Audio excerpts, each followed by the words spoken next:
21ನೆಯ ಪ್ರಶ್ನೆ, ಮೈಸೂರು ಹುಲಿ ಟಿಪ್ಪು ಸುಲ್ತಾನ್ ಮರಣ ಹೊಂದಿದ 4ನೆಯ ಮೈಸೂರು ಯುದ್ಧ ವರ್ಷ ಯಾವುದು?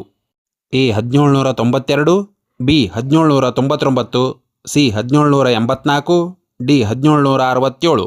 ನಿಮ್ಮ ಸಮಯ ಪ್ರಾರಂಭ.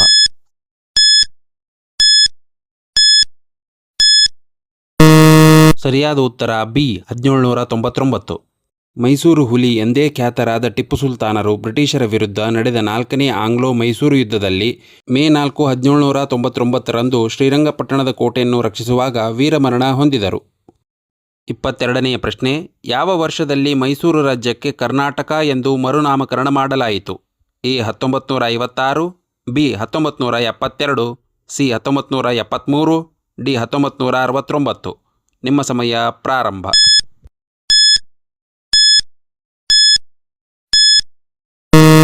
ಸರಿಯಾದ ಉತ್ತರ ಸಿ 1973. ನವೆಂಬರ್ 1, 1973ರಂದು ಅಂದಿನ ಮುಖ್ಯಮಂತ್ರಿಗಳಾಗಿದ್ದ ಡಿ ದೇವರಾಜ ಅರಸು ಅವರ ಆಡಳಿತದ ಅವಧಿಯಲ್ಲಿ ಮೈಸೂರು ರಾಜ್ಯವನ್ನು ಅಧಿಕೃತವಾಗಿ ಕರ್ನಾಟಕ ಎಂದು ಮರುನಾಮಕರಣ ಮಾಡಲಾಯಿತು. 23ನೆಯ ಪ್ರಶ್ನೆ, ಚಿತ್ರದುರ್ಗದ ಪಾಳೆಗಾರರ ಕಾಲದಲ್ಲಿ ಒನಕೆ ಓಬವ್ವ ಹೈದರಾಲಿಯ ಸೈನಿಕರನ್ನು ಕೊಂದ ಕಿಂಡಿಯ ಹೆಸರೇನು? ಎ ದೊಡ್ಡ ಕಿಂಡಿ, ಬಿ ಓಬವ್ವನ ಕಿಂಡಿ, ಸಿ ಸಣ್ಣ ಕಿಂಡಿ, ಡಿ ಕಲ್ಲಿನ ಕಿಂಡಿ. ನಿಮ್ಮ ಸಮಯ ಪ್ರಾರಂಭ.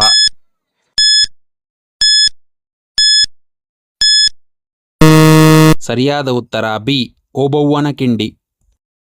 24ನೆಯ ಪ್ರಶ್ನೆ, ಪ್ರಸಿದ್ಧ ಇತಿಹಾಸಕಾರ ಜೇಮ್ಸ್ ಬರ್ಗೆಸ್ ಕರ್ನಾಟಕದ ಯಾವ ಗುಹಾಂತರ ದೇವಾಲಯವನ್ನು ಭಾರತದ ಶ್ರೇಷ್ಠ ಕಲೆ ಎಂದು ಕರೆದಿದ್ದಾರೆ? A Aihole, B Badami, C Pattadakal, D Elephanta. ನಿಮ್ಮ ಸಮಯ ಪ್ರಾರಂಭ.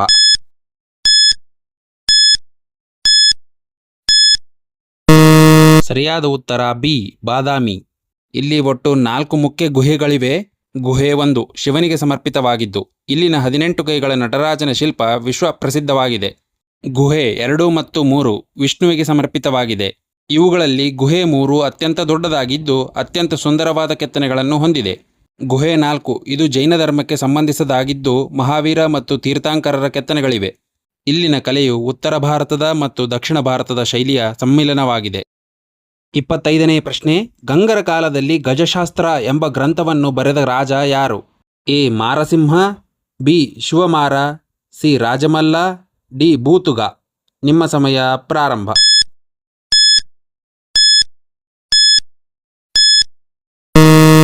ಸರಿಯಾದ ಉತ್ತರ ಬಿ ಶಿವಮಾರ.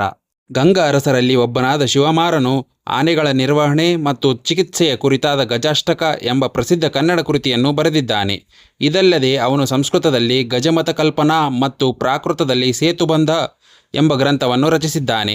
ಅನೇಕ ಸಾಮಾನ್ಯ ಜ್ಞಾನದ ಪ್ರಶ್ನೋತ್ತರಗಳಲ್ಲಿ ಗಜಾಷ್ಟಕ ಅಥವಾ ಆನೆಗಳ ಶಾಸ್ತ್ರಕ್ಕೆ ಸಂಬಂಧಿಸಿದ ಕೃತಿಯನ್ನು ಶಿವಮಾರನಿಗೆ ಜೋಡಿಸಲಾಗುತ್ತದೆ.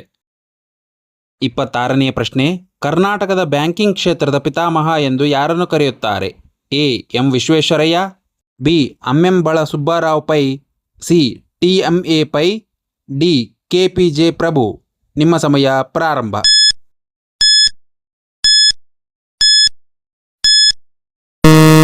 ಸರಿಯಾದ ಉತ್ತರ ಬಿ ಅಮ್ಮೆಂಬಳ ಸುಬ್ಬರಾವ್ ಪೈ. ಇವರು 1906ರಲ್ಲಿ ಮಂಗಳೂರಿನಲ್ಲಿ ಕೆನರಾ ಬ್ಯಾಂಕ್ ಅನ್ನು ಸ್ಥಾಪಿಸಿದರು. ಕರ್ನಾಟಕದ ಕರಾವಳಿ ಭಾಗದಲ್ಲಿ ಆಧುನಿಕ ಬ್ಯಾಂಕಿಂಗ್ ವ್ಯವಸ್ಥೆ ನಾಂದಿ ಹಾಡಿದ ಅವರ ದೂರದೃಷ್ಟಿ ಮತ್ತು ಸಾಧನೆಗಾಗಿ ಅವರನ್ನು ಕರ್ನಾಟಕ ಬ್ಯಾಂಕಿಂಗ್ ಕ್ಷೇತ್ರದ ಪಿತಾಮಹ ಎಂದು ಗೌರವಿಸುತ್ತಾರೆ.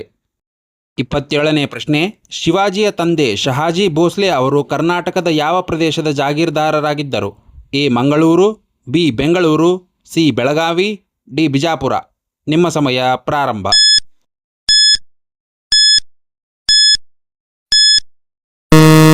ಸರಿಯಾದ ಉತ್ತರ ಬಿ ಬೆಂಗಳೂರು. ಶಹಾಜಿ ಭೋಸ್ಲೆ ಅವರು ಬಿಜಾಪುರದ ಆದಿಲ್ ಶಾಹಿ ಸುಲ್ತಾನರ ಅಡಿಯಲ್ಲಿ ಸೇನಾಧಿಪತಿಯಾಗಿದ್ದರು.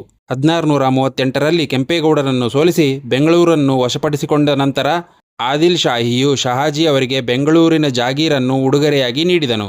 ಶಹಾಜಿ ಅವರು ಬೆಂಗಳೂರನ್ನು ತಮ್ಮ ಆಡಳಿತ ಕೇಂದ್ರವನ್ನಾಗಿ ಮಾಡಿಕೊಂಡಿದ್ದರು ಮತ್ತು ಇಲ್ಲಿ ಸುಮಾರು 26 ವರ್ಷಗಳ ಕಾಲ ಆಳ್ವಿಕೆ ನಡೆಸಿದರು.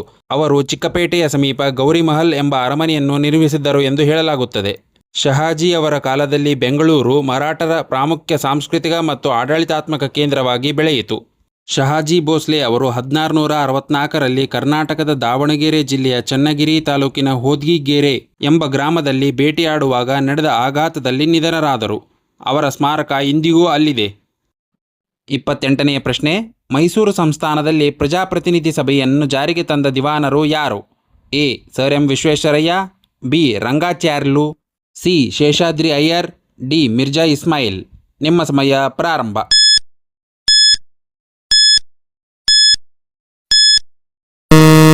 ಸರಿಯಾದ ಉತ್ತರ ಬಿ. ರಂಗಾಚಾರ್ಯುಲು. 29ನೇ ಪ್ರಶ್ನೆ.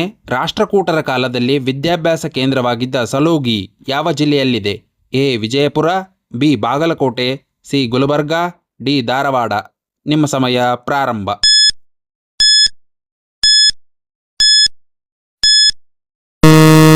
ಸರಿಯಾದ ಉತ್ತರ ಎ. ವಿಜಯಪುರ. ರಾಷ್ಟ್ರಕೂಟರ ಕಾಲದಲ್ಲಿ ಸಲೋಗಿ ವಿದ್ಯಾಭ್ಯಾಸದ ಪ್ರಮುಖ ಕೇಂದ್ರವಾಗಿತ್ತು. ಇದು ಪ್ರಸ್ತುತ ವಿಜಯಪುರ ಜಿಲ್ಲೆಯ ಇಂಡಿ ತಾಲೂಕಿನಲ್ಲಿದೆ. ಇದನ್ನು ಅಂದಿನ ಕಾಲದಲ್ಲಿ ಪಾವಿಟ್ಟಿಗೆ ಎಂದು ಕರೆಯಲಾಗುತ್ತಿತ್ತು. 30ನೇ ಪ್ರಶ್ನೆ. ಧನ್ಯನಾಯಕ ಮತ್ತು ದಂಡನಾಯಕ ಎಂಬ ಪದಗಳು ಯಾವ ವಂಶದ ಆಡಳಿತದಲ್ಲಿ ಪ್ರಮುಖವಾಗಿದ್ದವು? A. Vijayanagara, B. Hoysala, C. Kadamba, D. Chalukya. ನಿಮ್ಮ ಸಮಯ ಪ್ರಾರಂಭ.